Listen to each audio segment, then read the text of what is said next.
review of Andy Weir's The Martian, which I have to admit, I only read because I wanted to go see the movie, because it has my all-time favorite people in it, like Sebastian Stan and Kate Mara, and I'm actually sort of excited to see what Kristen Wiig does, because Kristen Wiig in sci-fi, what? What?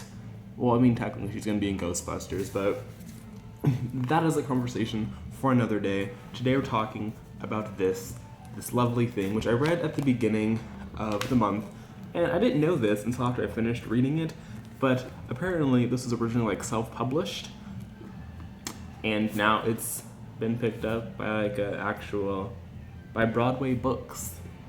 So Broadway Books now has it. I guess that's cool. Doesn't really matter to me who. Hopefully that's not being picked up, because that would mean I have to refilm. But anyway, so if you don't know what Martian is about, I'm gonna keep picking it up because I think it's really pretty. But it's about this guy, it's about astronaut named Mark Watney who gets stranded on Mars after a storm forces his mission people to evacuate, leaving him behind, and he has to figure out a way to survive, because if he doesn't survive, obviously he will die, because it's Mars. And I don't know about most people, but I really like a lot of science in my science fiction, and this was like so sciencey, it kind of hurt at times, and it does sort of jump around between Mark's perspective and then the people back at NASA trying to save him, and then eventually his crew that had to evacuate.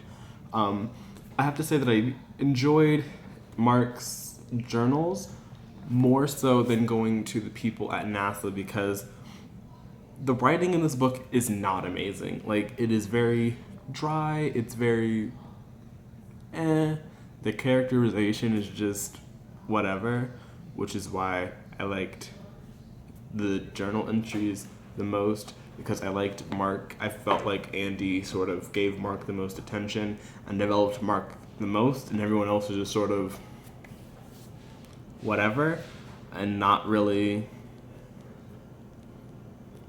developed or shown the same level of attention as Mark was.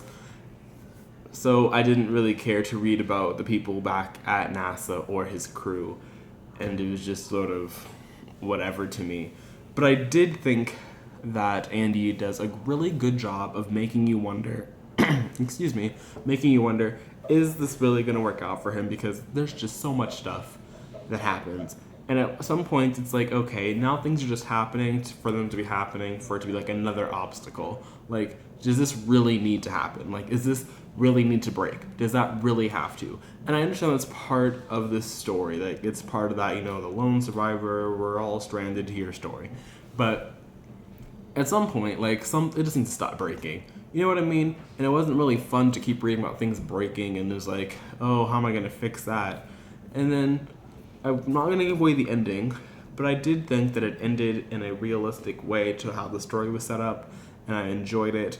I wish there was like a sequel, like a novella even, maybe. I don't usually read novellas, but I feel like I want to know more.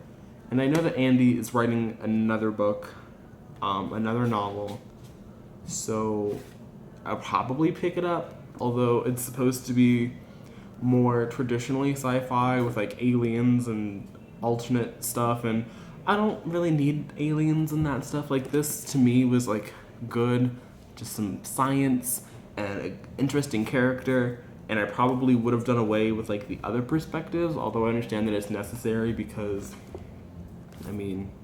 it does make the novel feel more well-rounded, and we do get a lot of alone time with Mark before that happens. And so I do think that for a first novel, it's definitely good. And if you like a lot of science in your science fiction, then this is definitely for you, because Andy spent a lot of time doing some science and looking things up, I'm sure, and I liked it. Although I'm not going to sit here and tell you that it's like the most amazingly written thing I've ever read, because it's not, and I can respect that. I did give it 5 out of 5 stars on Goodreads, though, and I am excited to see the movie, so there probably will be a review of the movie if I go see it, because I always read these books for movies and then I never see them. It's like the running thing on my channel. So, if you've read The Martian, let me know what you thought of it down below in the comment section, and I'll see you guys real soon with another video.